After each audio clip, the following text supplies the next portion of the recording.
ಅಂತ ಬಂದ 365 ದಿವಸಗಳು ಆಗ್ತಾವು ಅಂತ ಸರ್. ಅದು ಭೂಮಿಯ ಒಂದು ದೈನಂದಿನ ಚರಣೆಯಿಂದ ಸರ್ ಅವು ಅದು ಕರೆಕ್ಟ್. ಅದಂತೆ ನಾವು ಇಂಗ್ಲೀಷ್ ಇದ್ರ ಪ್ರಕಾರ ಮಾಡ್ತೀವಿ.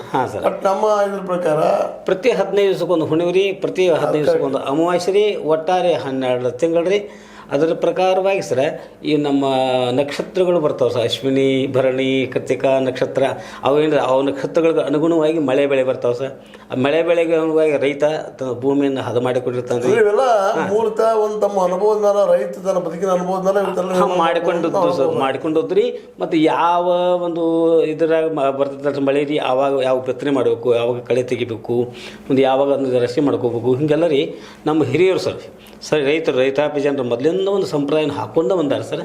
ಅದರೊಳಗೆ ನೋಡಿ ಸರ್, ವಿಶೇಷವಾಗಿ ಭೂಮಿ ಬಿತ್ತನೆ ಮಾಡಿ ಸ್ವಲ್ಪ ಬೆಳೆ ಒಂದು ಎಷ್ಟೋ ಒಂದು ಮೊಳಕಾಲ ಮಟ್ಟ ಹಿಂಗೆ ಬಂದಾಗ ರೀ ಶ್ರಾವಣ ಮಾಸ ಬರ್ತದೆ ರೀ. ಅದನ್ನು ನಾವು ಅವ್ರಿಗೆ ಸದುಪಯೋಗ ಮಾಡ್ಕೊಂಡ್ರಿ.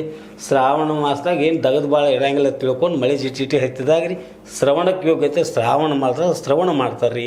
ಹಿಂಗೆ ಮೊದಲಿಂದಲೇ ಹಿರಿಯರು ಸರ್ ಯುಗಾದಿಯಿಂದ ಮೊದಲು ಮಾಡಿಕೊಂಡು ಸರ್ ಪ್ರತಿಯೊಂದು ಹಬ್ಬಗಳನ್ನು ಅವರು ಸಂಪ್ರದಾಯಬದ್ಧವಾಗಿ ತಮಗೆ ಅನುಕೂಲವಾಗಂಗೆ ಕೃಷಿ ಚಟುವಟಿಕೆಗಳಿಗೆ ಸಹಕಾರಿಯಾಗುವಂಗೆ ಆಚರಣೆ ಮಾಡ್ಕೋತ ಬಂದಾರ್ರಿ. ಅದರಾಗ ಇದು ಯುಗಾದಿ ಮಾತ್ರ ವಿಶೇಷವಾಗಿ ಆಚರಣೆ ಮಾಡ್ತಾರೆ ಸರ್.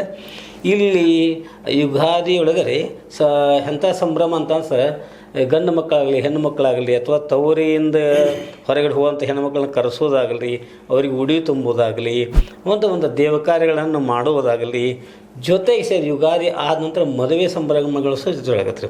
ಬ್ಯಾಸಿಗೆ ಶುರು ಆಕತ್ತೆ ರೀ, ಬ್ಯಾಸಿಗೆ ಒಳಗೆ ದಗದುಗಳು ಕಡಿಮೆ ಇರ್ತಾವೆ.